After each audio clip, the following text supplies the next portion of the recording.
అది మా నైజం. మీలాగా మేము ఇంత చీప్గా మేము అట్లా ప్రవర్తించం. మేము అందరూ కూడా దేశం మొత్తంలో అన్ని కార్నర్స్లో అందరు ప్రజలు బాగుండాలని కోరుకుంటాం. ఎస్, రాయలసీమకు పోయి రాయలసీమకు నీళ్లు రావాలని నేను చెప్పిన మాట వాస్తవం. ఈరోజు కూడా చెప్తా ఉన్నా. ఎవరు వద్దంటున్నారు రాయలసీమకు నీళ్లు? నేను చెప్పింది ఏంది అక్కడ? బాజాబ్తా చెప్పిన, బేజాబ్తా చెప్పలే. ఇవాళ కూడా చెప్తా ఉన్నా. అక్కడ పోయి చెప్పడం కాదు, ఇక్కడికి కూడా ఆంధ్రప్రదేశ్ ముఖ్యమంత్రి జగన్మోహన్ రెడ్డి గారిని, వాళ్ళ మొత్తం అధికారులను అందరిని పిలిపించి ఒక బాధ్యత కలిగిన వ్యక్తిగా, ఈ దేశంలో ఒక ముఖ్యమైన వ్యక్తిగా చాలా స్పష్టంగా చెప్పిన నేను, కృష్ణా నదిలో నీళ్లు లేవు, గోదావరిలో ఉన్నాయి. మేము తెచ్చుకున్నాం, గోదావరి నుంచి తెచ్చుకుంటున్నాము. మీరు కూడా అక్కడి నుంచి తెచ్చుకోండి, మీకు మేము సహకరిస్తామని చెప్పినాం. బేసిన్లు బేసిజాలు అడ్డం పెట్టాము, మీకు సహకరిస్తాము.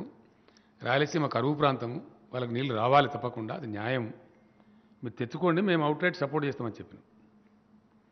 ఎందుకంటే అంటే ఆ అంటే కేంద్రం గడికోసారి ఏ పార్టీ ఉన్నా రాజకీయాలు అవసరమైనప్పుడల్లా ఒక డ్రామా చేస్తారు. ఏమి డ్రామా చేస్తారు? కృష్ణా, గోదావరి, కావేరి నదుల అనుసంధానం. తమిళనాడులో ఎన్నికలు మోపుగానే, కర్ణాటకలో ఎన్నికలు మోపుగానే ఇది ఒక రెటరిక్. కేంద్రాన్ని పరిపాలించే పార్టీలకు బాగా పరిపాటి అయిపోయింది ఇది ఒకటి. ఎప్పుడు చూసినా ఇప్పుడు ఎక్కడ పోయింది? ఇప్పుడు లేదు చూడండి. మొన్నటిదాకా తమిళనాడు ఎన్నికలు ఉండే, మీరందరూ చూసినారు, మీరే విన్నరు. మీరు రోజు పొద్దున్నగానే పత్రికలు చూస్తారు. మీరు కావేరీ నదుల అనుసంధానం, కావేరీ జల అని మాట్లాడతారు. తమిళనాడు ఎన్నికలు అయిపోయినాయి, ఇక కావేరీ లేదు, మను లేదు. మళ్ళీ ఇప్పుడు కొత్త దుకాణం స్టార్ట్ చేశారు. ఏ రోజుకైనా సరే మన తెలుగు రాష్ట్రాలకు, రెండు తెలుగు రాష్ట్రాలకు ఈ ప్రమాదం ఉంటుంది.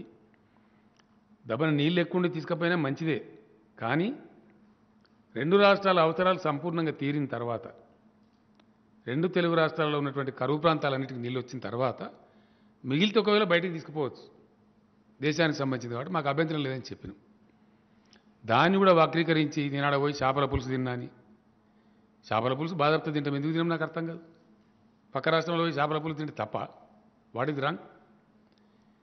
ఈ వ్యక్తిగత దూషణలు ఇవి నేను 20 ఏళ్ళ నుంచి చూస్తాను ఈ రాష్ట్రంలో.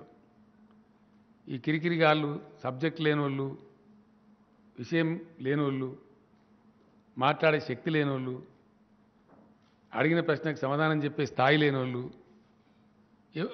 ఇమీడియట్గా మీద పడు బడగాల్చి మీదేయాలి.